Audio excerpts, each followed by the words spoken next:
TK is an independent curator, writer, and cultural historian. He most recently served as the curator of Arts of Africa and the African Diaspora at the Michael C. Carlos Museum at Emory University. Previously, Smith served as an assistant curator at the Art of the African Diaspora at the Barnes Foundation in Philadelphia. Smith's writing has been published in exhibition catalogs, academic journals, and periodicals, including Art Papers, where he is a contributing editor. He is a past recipient of an Andy Warhol Arts Writers Grant and was awarded the Leo and Dorothea Rapkin Prize in Art Writing in 2024. If you don't know what that is, it's a really big deal. He has been a visiting lecturer at numerous academic and cultural institutions, including Cornell University. Smith is currently a doctoral candidate in the History of American Civilization program at the University of Delaware, where he's completing his dissertation entitled Granite, Power, and Piss, the Transformation of a Confederate Symbol. Please help me welcome TK.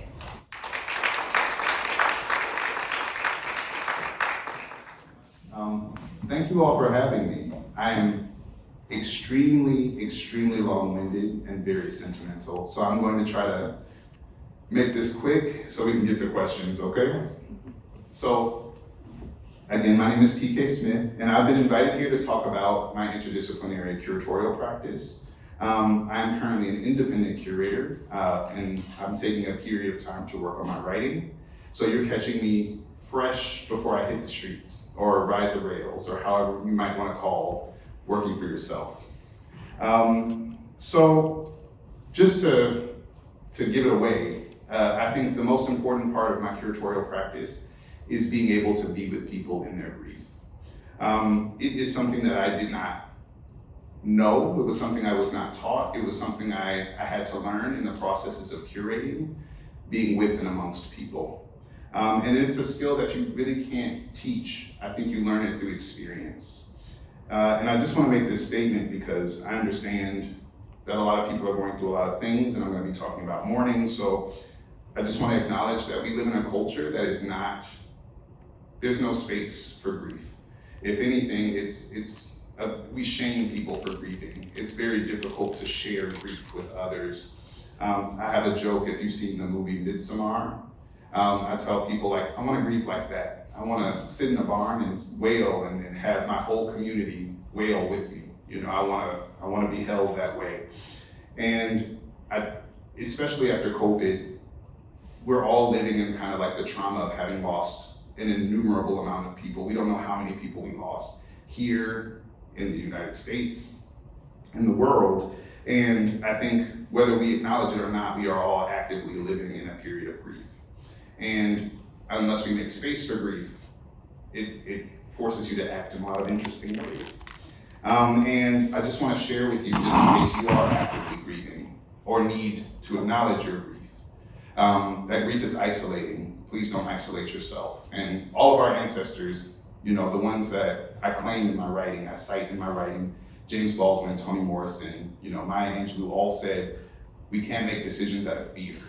And I find that when you are isolated and you are grieving, there's a lot of fear that comes out of that space. And so please make your choices out of love. And I know that sounds corny, but I find that I ask myself after I make decisions, did I make that decision because I love myself? Did I make that decision because I love you? And it's a guiding principle for me in these unprecedented times. So just to walk you through where we're gonna go, these slides are random and they may not matter at the end because I'm gonna just start talking. But I want to talk to you about my career trajectory and how interdisciplinary work became the center of my curatorial practice. And then I'm going to give you 3 examples of exhibitions I've worked on and how grief worked their way into the curating. So to get us started, this is a very terrible picture of me. I actually hate this picture, but it is a picture of me from my last day before I went to college, working at the Ferguson Municipal Library in Ferguson, Missouri. I worked there for 2 years, and it was my first introduction to understanding what is now my curatorial practice. I was telling the class earlier, my mom gave me access to an adult library card very young, and it enabled me to just walk around the stacks and pick books and read things I was not advanced enough to read yet, exploring authors from different countries, learning words I didn't know and maybe shouldn't have known at that age. And what I found that I loved was being able to share knowledge and exchange knowledge with other people. And so for a very long time, I thought I was going to be a librarian. I thought I was going to stand behind a desk very similar to this, hand people books. They would hand me books and I would say, oh, have you read this? Have you read this? Have you read that? And in that exchange, we would both grow. And that knowledge exchange became the kind of foundation of everything that I do. I'm interested in exchanging things with folks. I worked at this library and I decided to go to college to be a doctor because respectability is a thing that we all have to contend with at young ages, and also trying to please your parents and your community. I majored in nuclear medicine and technology for about a month. And it was awful. It really was awful. And it wasn't awful because suddenly I didn't know how to do science, or suddenly I didn't know, how to do biology. It was awful because I was paying for my education. And this is me being transparent. College was the first time I had to pay for my education. I had 3 jobs. And after a few classes of, not enjoying it, not loving it, not learning anything really, but the force of being weeded out of a entry-level science class almost pushed me out of the university. And I was encouraged by a counselor to take a quarter semester long class, because I dropped all my classes, just so you know, to take a quarter long semester class so I wouldn't actually be dropping out in the process of this, which was called Career Decisions. And in that class, it was the first time I was asked questions like, do you want to be able to express your religion at work? Do you want children? How much money do you think it costs to have a child? Do you think you can make that much money doing what you want to do? Questions that actually constructed a kind of career. And it was probably the most significant class I took I went to St. Louis University, the most significant class I took at SLU, because it was the first time I had to think about how I wanted to construct my life, not just a job, but my life. And honestly, it's what led me to this as a vocation, not just a job. So I took this class, I ended up switching my majors to English and African American Studies. Didn't tell my parents that until senior year. They didn't need to know. But they weren't paying for it. So I wanted to pay for an education that I wanted to have. And I learned a lot. But that African American Studies was my first exposure to interdisciplinary learning and interdisciplinary methods, which are foundational for me. In African American Studies, you need a little bit of everything. You need theology, you need English, you need sociology, you need psychology. And I loved being able to pull, Southern Studies folks understand this. I needed to be able to pull whatever tool I needed to be able to answer the questions that I had. And I just fell in love with being able to quote poetry in a paper about history, and being able to quote lyrics in a paper, an anthropology paper. I was doing all sorts of interesting experimental structures in my writing that has, again, had an impact on my life today as a writer. And so that foundational choice, one, got me through undergrad by the grace of God in 4 years, because I didn't think I would get to do it in 4 years. I thought it would take me 5, 6. But I finished in 4 years. And by the time I finished, I decided to go on to get a graduate degree, which I didn't choose to do. It happened to me. My friend, I wanted a job. I didn't want to go back to school. And I ended up getting a job in a hotel. And it was terrible. And a good friend of mine worked in a library, and he decided to follow the woman he loved to South Carolina, where she was getting her PhD. And he came to me and he said, TK, do you think I should take this job? And I said, I think you should give me your job. I think you should go with her. I think you should follow your heart. And I think you should recommend me to take your job, which was a full-time job in a library. It changed my life. He did follow her. He did go. I did get his job, and I was back in the library, which made me very happy. And this time I was in an academic library, which you all are familiar with. And I loved the work. I worked overnights, midnight to 8 a.m. And then after a semester or 2, I started my master's degree and was in school during the day, work at night. And I got my master's in American Studies. Are y'all familiar with American Studies? it is also inherently interdisciplinary. And it was created because English capital E wasn't thinking about history and context, and literature capital L, wait, did I say that backwards? History capital H wasn't thinking about culture. And so scholars got together and decided to form American Studies, which is a blend of the two. And that's where I found material culture, which is the center of all of my research. I study what makes a thing a thing. I should also say before I get into this, that while I was in that master's program, I interned at the Contemporary Art Museum, St. Louis. And even though I was 80% sure I was going to be a librarian at that point, during that internship, I fell in love with how museums share knowledge. Books are very, they're the love of my life, sure, but like they're not everybody's love of their life. And I wanted to do work that was impactful, and I wanted to reach people. And you only get who comes into a library when you're doing library work. I wanted to reach wider audiences. And so getting this internship, I thought like, maybe this would expose me to the public. And it did. And it taught me how interdisciplinary work can work in a museum. I worked under a curator named Kelly Schindler, and she was working on a show about urban sprawl, which I didn't think art museums would be interested or concerned with, but I was very interested and concerned with. And she collected all of these artists who very regionally were interested in how the city of St. Louis was completely divested over time. And these artists were able to, through material, through performance, through image, tell the story of urban sprawl without the academic jargon that usually creates that barrier or wall. And I should also say I was spoiled through this experience because the Contemporary Art Museum was free. It was free and accessible to the public. It was right there in the city. It was an incredible space to work in, and Kelly Schindler was an incredible curator to work under. She kind of protected me from some of the other things happening at that museum, which again, spoiled me, right?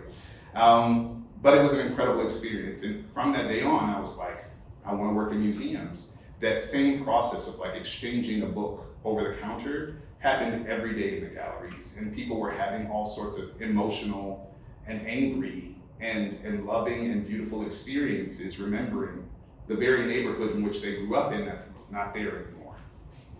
Which brings me to my time with historic preservation. I took a fellowship with the historic preservation.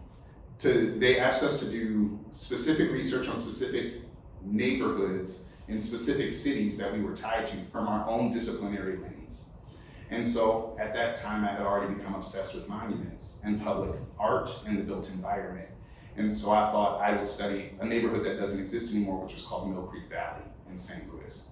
Mill Creek Valley was about 350 acres of the center city column of St. Louis. And by the time it ended, it was a primarily Black community where the first Black newspaper on that side of the Mississippi was. Black lawyers, Black doctors, Black dentists, as well as the poorest Black people were all kind of redlined into this area.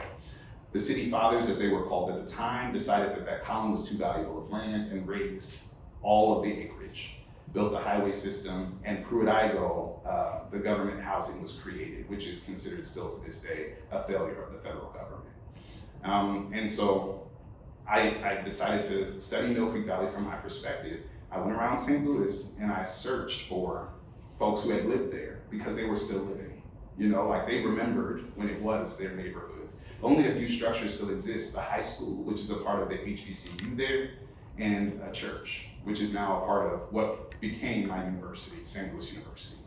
And so I started looking for material evidence because material culture is my thing. And I wanted to ask people, what does it feel like to be in that area, which is now St. Louis University and not Mill Creek Valley? You know, and it's difficult. You know, people had a lot of things to say about the failures of the city, the failures of the Black community sometimes, and what it means to grow up in a place where you can't show your child where you lived.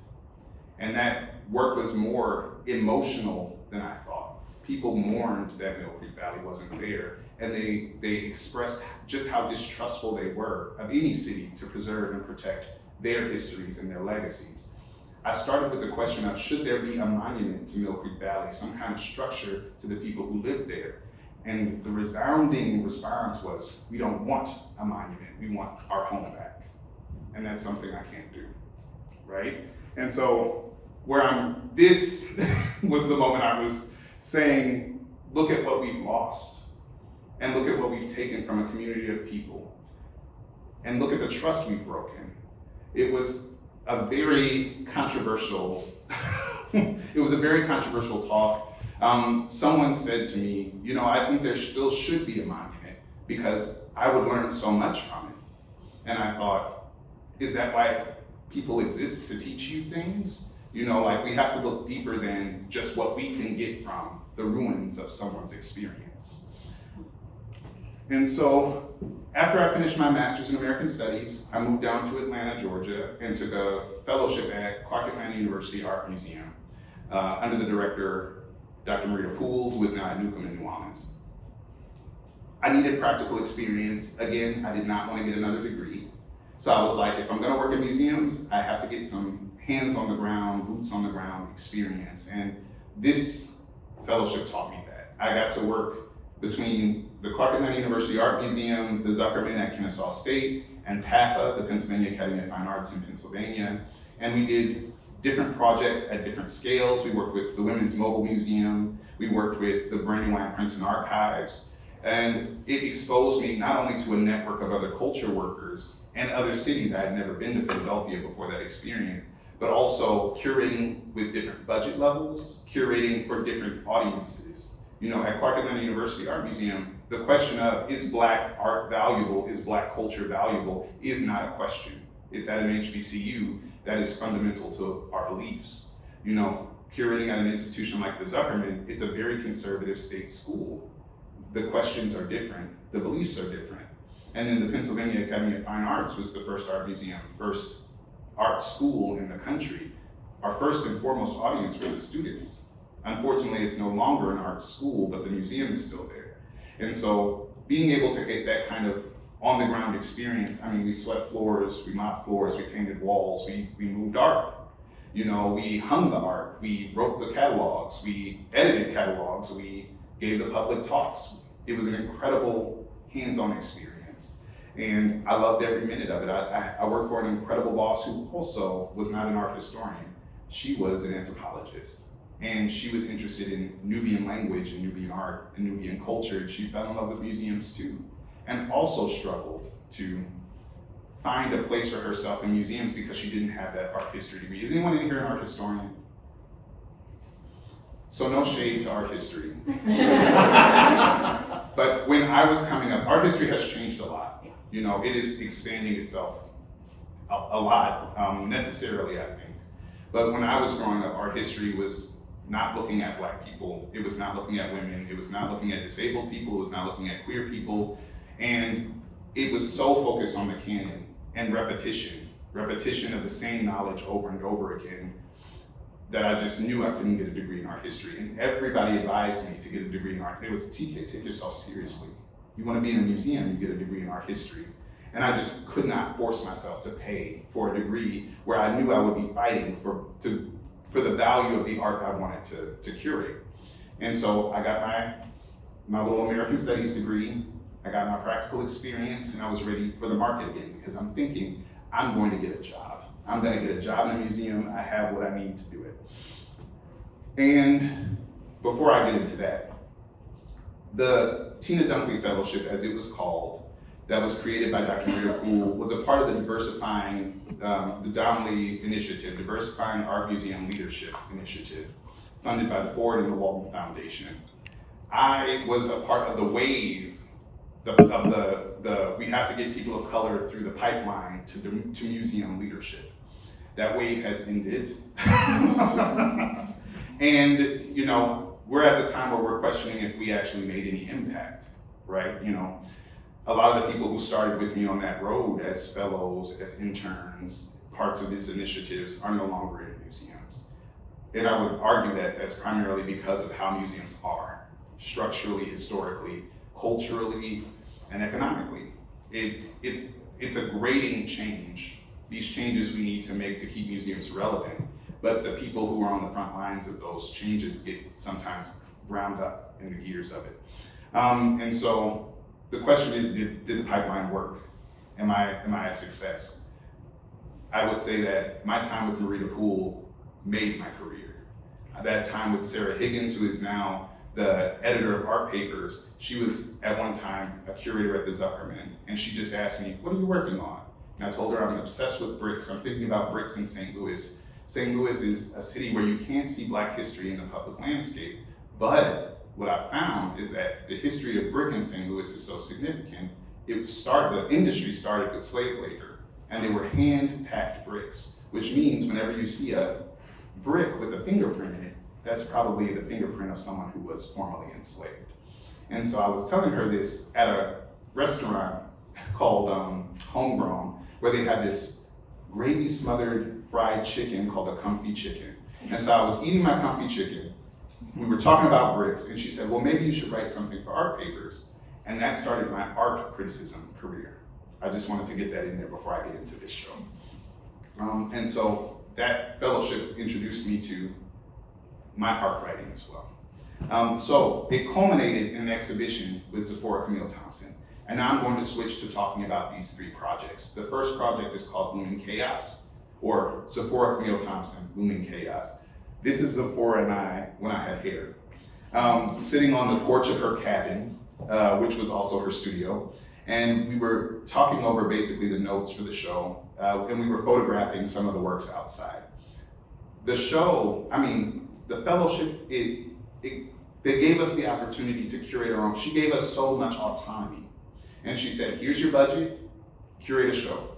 And I said, I have to do a show with a textile artist because I come from textile artists. My great-great-grandmother made quilts that are still in our family. And I was like, I finally got my shot to curate. I'm gonna honor her and I'm gonna do a textile show. And I was thinking really big. I wanted to work with Kentura Davis. I wanted to work with so many artists that were not responding to my emails because, who was I at that point? And my then director and mentor, Teresa Bromlett-Reeves, said, you should really meet this local artist. Her name is Sephora. I think you would connect with her. And I scheduled the studio visit not thinking much of it, hoping to get like Deidre Brackens in that, or other textile artists that were really popping off at the time. And I did a studio visit with Sephora, and she had shared with me that at the root of her practice is the Ouroboros. Are y'all familiar with what that is? It's the snake that eats its own tail. It's a symbol that is almost universal. It's found all across the world in many, many cultures. And she said, TK, the world is a closed system, but from what we have, we can always make something new. And I had lost my father's mother, who we called my big mama. I lost my big mama recently, and I shared that with her, and the conversation that we had, she had lost a grandparent as well, connected me to her, maybe trauma bonded, possibly, in a way that I was like, I want to work with you and only with you. I think that what you have to say to people, especially at a school that is conservative, especially right now at this time, is very important. From what we have, we can transform it into something completely new.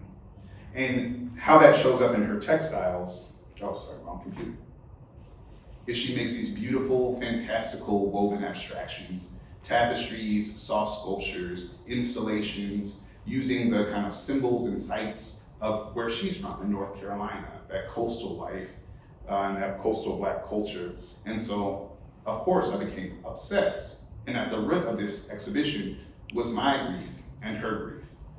And the thing that made it very special was that, this was post Mike Brown. We were dealing with the Black Lives Matter movement. We didn't know how to contend with these things at a university, especially a state university. It was palpable that students needed hope.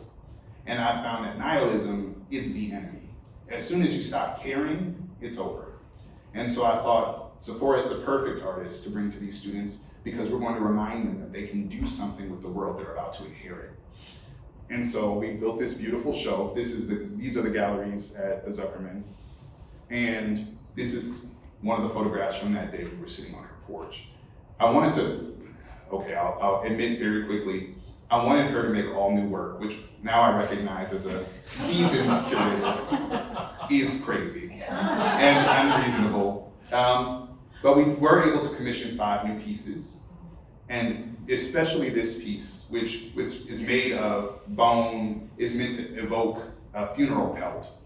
If any of you are familiar with that kind of Nordic tradition, where it's a space to come and mourn, and at the center of it is a growing plant.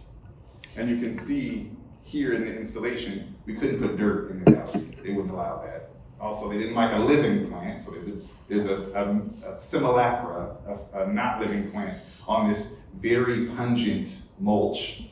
But we were able to mimic the way in which the work is intended to be seen, which is in nature, because all of the work is meant to return to nature so that can be repurposed into something else. And the thing that made this so rewarding, there was a day in the museum, and this was my favorite day in that fellowship, where the kids are giving all these little symbols that mean, they're giving these little plastic laminated symbols. Hearts mean you love it. A little $ means you think it costs a lot of money. You know, like a little yuck or something meant that you didn't like it was ugly. And then we let the kids like run around and play in the space and drop off the little symbols wherever they felt works were beautiful or ugly or where they thought it cost a lot of money. And hearing some of the kids' responses, I like broke down and cried. They immediately understood. You know, I don't even think they could read the wall text, but they said, you know, this is made of things I have, barrettes and yarn and string and fishing line, and they said I could make something beautiful too. And so we won. I was like, yes, we did it. You know, this is impactful. And also it's impactful to the artist's career. We gave her a beautiful book, you know, and COVID hit, so it got slashed in half. But even in the short time that we had, we made an impact. And that significance for her and for me in helping me, you know, get over my grief, helped a lot of people. And I don't know if I can show, I'm not gonna take off my clothes. Not completely, but if I can, I got an Ouroboros to kind of thank her because she helped me. The second project I want to talk about is called Roland Ayer's Calligraphy of Dreams. I did this for the Woodmere Art Museum in Philadelphia, and I wasn't intended to be the curator. I was asked to write the essay for the catalog, and then they said, would you help us pick some of the work? And then they said, you know, would you write the wall labels? And I was like, you know, I think I will do that.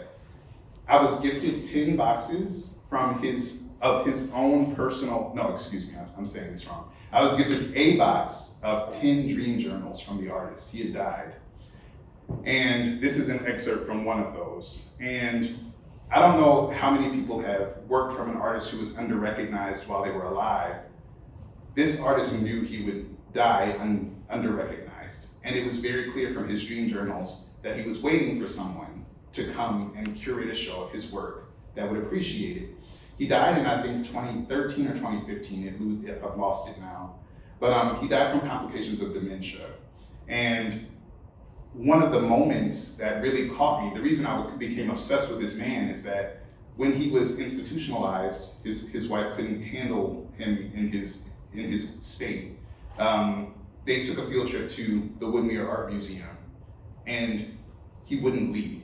They had to have people come and carry him out of the art museum and back onto the bus and back into the kind of rehab center that he was in. And even in the throes of his dementia, he still knew what art was. And he still knew it was a significant part of his life, and that really impacted me. And meeting with his widow, it was very clear that she was still mourning, and that this show was something that she had been trying to make happen since he died. You know, it was a decade plus later that finally this show was happening, finally in this place that was significant to him because he grew up in the same neighborhood as the museum. And so I just want to read some of this to you. And also in my mind is another vision of Philadelphia's historic Germantown, a surreal vision, much like the ink drawings I have been known to create. A treehouse of time experiences, leafy limbs escaping windows, memory alive, expanding like the life-treed water of the ancestors.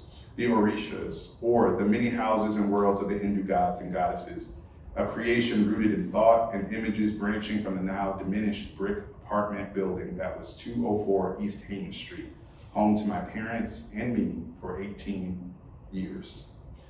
He had little notes in these journals just like this. You will understand this vision, I know, because we all dream. He was talking to me. It was very spooky. You know, and at times when I was writing the essay, I would light candles and I would say, please just talk to me. Just tell me what you want, because I was the direct line between these dream journals and what he envisioned posthumously and the institution. The institution wanted to do the show, you know, and it was clear that it was not their first priority. It was clear that they had not necessarily dug into these journals or questioned his merit as an artist.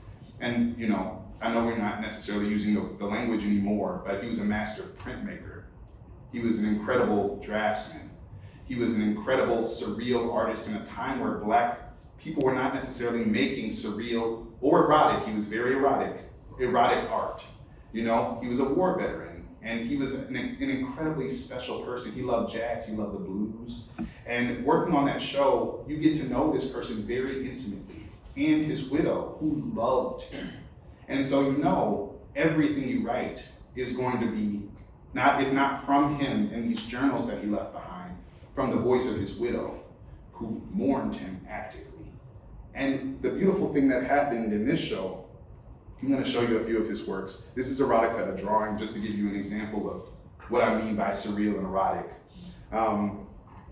Nothing was tethered. I think my essay is called No Solid Ground, because he believed that Black people could fly. He believed that we lived in beautiful ships and houses and trees that exist in a space above it all. And one of the kind of tensions I had with the institution was determined to make his life and his art about slavery, about the history of Black people in America. He has flying ships in his work, like old wooden ships that would fly in space. And, you know, the director would say, I see the transatlantic slave trade.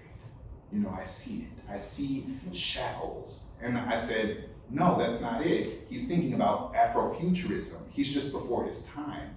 And we went back and forth, and then I lit my little candle and I said, Roland, please. And there in the journals, he says, this is not about slavery. This is not a slave ship. I'm taking us to a new dimension. You know, like, and I felt just relief, because I wasn't necessarily trusted as a scholar to make that claim for whatever reasons there may have been. I was not necessarily trusted as a voice of authority. And thankfully, Roland spoke his own voice in these journals. And I'm very thankful to his widow for letting me see those. She said there are plenty more, but they're too painful to share. You know, and this was a man who wrote every dream down, every night. And he then broke it down. So you see, this color is him analyzing his notes. In his dream journals, it would be black, red, green, blue, and he would do the top dog, underdog analysis of himself. He started to break down how different people in his dreams weren't different people, but they were him as a little girl, as a beautiful woman, as an angry old man. These are different versions of himself, having conversations with himself, exploring himself. And so this is a little closer detail of that work. The work is incredible, you know, and the museum thankfully got a great collection of this work and has committed itself to continuing the research. They also inherited the dream journals, and so the research can continue. I just want to share one more story. This is an installation view. When I was at a residency on Vashon Island, I was walking with an artist who was kind of like the director of the residency, and she told me that when your eyes fall on something in nature, it typically means that it's something that your body needs or your body needs to avoid, right? It's brightly colored things that your eyes keep falling on, patterns that your eyes keep falling on. She said that's your body speaking to you, saying, don't eat that mushroom, or you're low on calcium, you know, like things like that. And we passed a ginkgo tree, and I should have known this, you know, ginkgo biloba, but she said, you know, ginkgo leaves are good for memory. You can boil them and make a tea. And this is directly after I curated this show. In almost every drawing of Roland's, from when he was a little kid, in his little kid journal, till before he, succumbed to his complications with dementia. He would draw ginkgo leaves in the margins. Ginkgo leaves are woven throughout this drawing in front of you. Ginkgo leaves were everywhere. He was obsessed with ginkgo leaves. And I thought, maybe his body knew something he didn't, Beautiful things like that happened throughout that show. And my writing continued. These are a few of the articles that have come out in that time period. Toward a Monumental Black Body, as I mentioned in the class, was the best thing I'll ever write. It's a critique of Kehinde's Rumors of War, Kehinde Wiley's Rumors of War, but it's also a kind of history, a visual history of the Black body as it is depicted in the American landscape. Embracing the Infinite Mother is a kind of breakdown of this damaged image by Keith Calhoun and Chandra McCormick, two New Orleans-based photographers. Their studio had been flooded by Hurricane Katrina, and their Kodachrome protected images were damaged. Their son told them to put it in the freezer and just wait and see what happens. Years later, they pulled some of the film out of the freezer, thawed it, and these beautiful abstractions are the result. Literally the transcription of Hurricane Katrina against their images. Some of them are as visible as this image is, some of them are completely abstract, but they are incredibly beautiful and vivid. And then I wrote a review of Valerie Castillo Oliver's, The Dirty South. Ooh, forgive me. Which I think is probably the most important exhibition of the century so far. But we got a lot more century left, so take that with a grain of salt. And then I started teaching at Cornell, which was a lot of fun. And so just to say, I did a little bit of everything in the kitchen sink is what I call it. I was curating, I was writing, I was a graduate student, I was doing everything I could. And then the last example I want to talk about is this William Edmondson show that occurred at the Barnes Foundation, where I was infamously fired from.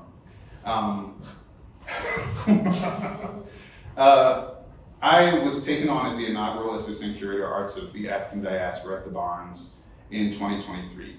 And it quickly became clear to me that my job was not necessarily precedented or wanted at the institution. And I immediately came in and worked on a show of two South African photographers, which was a great experience. The second show I was asked to work on was this William Edmondson show. Are y'all familiar with William Edmondson? Self-taught artist out of Nashville. He did from discarded limestone tombstones. And I immediately felt a kinship with this man. He is the son of, he was born on a plantation, the son of sharecroppers, the son of formerly enslaved folks. He was entrepreneurial. He worked he grew vegetables and flowers and sold them to support his large family. He then bought a big double lot in Edge Hill, the first big double lot in Edge Hill, supporting his family, his mother, his nieces and nephews. And then he worked for many, many years as what they call like a hand at a hospital. And he then retired at maybe I think 50 something, and he looked up at the sky and he had a vision where God told him to carve a tombstone. And then he began carving tombstones. The Barnes had, I don't know if it still does, an initiative to support self-taught artists from the United States. And it every so often has a show. Elijah Pierce was a former show. William Edmondson, I believe, was the next. And the show was curated by Nancy Ireson, who was the chief curator at the time, and James Claiborne, who was the director of programming or some such like that. And it was very, very clear to me that neither of them were interested, committed, or knew much about this man.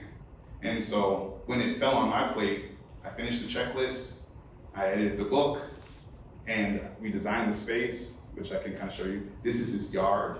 You can kind of see how it was his showroom. People would come, and he had a reputation. People would come from far and wide to get one of his lawn ornaments.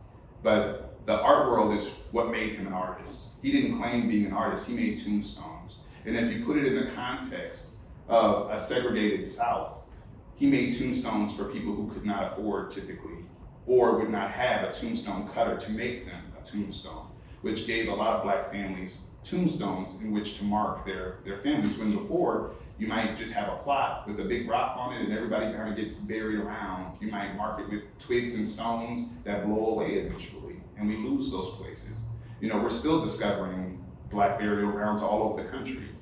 And so what he did was significant as an entrepreneur, but also as a maker and a creator. He was discovered by a few people who I'm not going to mention in this talk, but that person who discovered him, her name is Louise Wolf, is a photographer from New York who came to see him and famously took his image.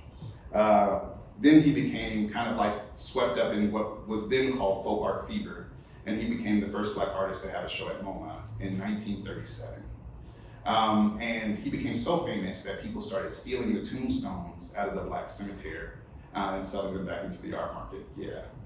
And so for me, this show was extremely important, not just because I felt kinship to this man, but also because in my inaugural role, so many people in Philadelphia had expressed to me how important it was that I was there, and how important it is to have a Black voice in those rooms, how important it was to finally be seen, that community being seen in Philadelphia, which is and has always been a very Black and very proud city.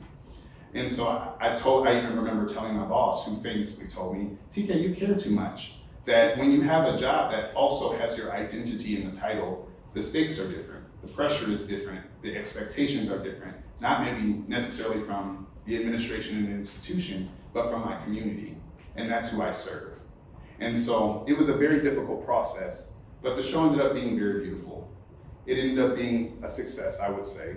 And I had to ask to be named in the colophon of the book, which they did. But the book is beautiful, and the design of the show was meant to mimic his yard, seeing the work at different levels, kind of exploring it as you might. I kept imagining like how little kids in Edge Hill would like run up to his yard and play in it because it looks like a wonderland. Like, where would you see this, And that kind of circles back to my main point about mourning.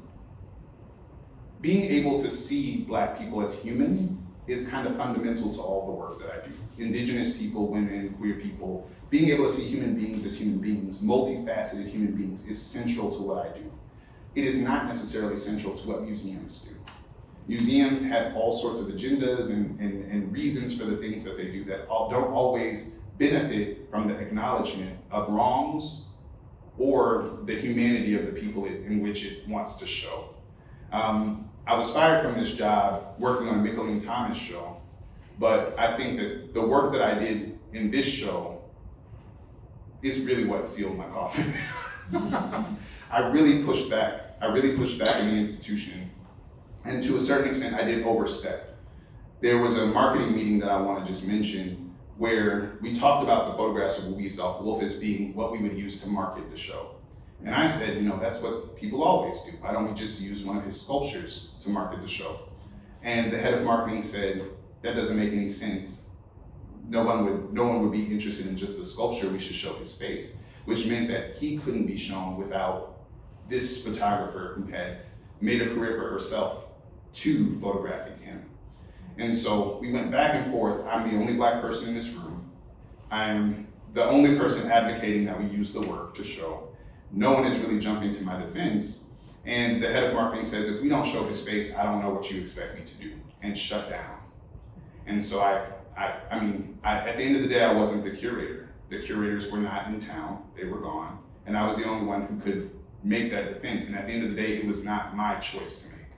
And so we ended up using photographs by Louise Wolf to promote the show, which to me did him a great disservice. And it left me with the question, do you actually like the work, or do you just like this narrative that they've created around this Black man who's not here to speak for himself?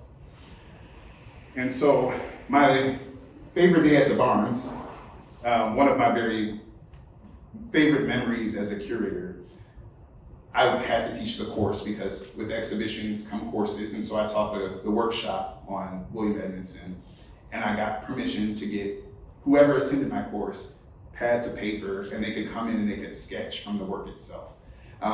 Again, I'm into material culture. Being able to bring people in to actually spend time with the work itself felt like the most significant thing I could do. And people discovered so many beautiful things about the work and about themselves in that process. And so I just want to conclude by saying so many more skills are necessary for unpacking the work of Black artists. So many more skills are necessary than just understanding the canon. We have to understand our history, we have to understand our psychology, economics, urban sprawl, we have to understand our material culture. This is Beverly Buchanan back in 1981, we were looking for that date. Back in 1981, building the structure of marsh ruins. Are you familiar with marsh ruins? Well, for those who are not, it is a monument that she made to the Igbo people who committed a mass suicide when they were brought here to be enslaved and instead turned around and drowned themselves. This monument sits on marshland, which is why it's called Marsh Ruin, and it's made of tabby. Is anybody familiar with what tabby is? Tabby is a kind of concrete material made from seashells and discarded materials that became the encasing of the housing of the enslaved in that area. And Beverly Buchanan, who is known for studying the vernacular of ruin and the vernacular of our structures, our homes, our lives, that inform how we understand not only line, color, beauty, and form, but also what we think is beautiful, what we think is a home, right? And so she made these monuments. There are 3 large structures out of tabby to create a home for them, a home for those who had committed this act. And are any of you familiar with the myth of the flying Africans? It's a myth that at any time the Africans could turn on their heels and fly back home to Africa. And that myth and this suicide are connected. Some believe they did not drown. They turned around and they flew home to Africa. Even folklore, like you need more tools to understand this work and to understand its relevance. And you need to understand even things like geography. The marsh ruins are sinking. They don't look like this anymore. They are meant to descend into the earth. They are not meant to last forever. And that's part of an African tradition. Mourning doesn't last forever. Everything cycles. From what we have, something new can be made. And so that brings us to the title of this talk. How am I doing on time? Good? Good. Tight good? As long as we have time for questions. Yes. Well, I'm gonna close it off here. Fannie Lou Hamer, Mississippi legend, also my birthday twin, released this album of songs her mother taught her, one being Run Mourner, Run, which is a fugitive slave song. Does anybody know it? Anybody want to sing it? I don't know if I have the vocals to sing. But essentially it's Run, Mourner, Bright Angel Above, If I Just Had Your Wing, Bright Angel Above, I could get to freedom. And this is a song, it's a song of fugitivity, it's a song of faith, it's a song of perseverance, and it's also a song about help. I need support. And that's what we do. That's what curators are. We are help, we are support, we are containers, we are conduits. We use all the tools we have to make sure that culture continues to be produced, celebrated, mourned, and loved. And that's what I'll end. Thank you.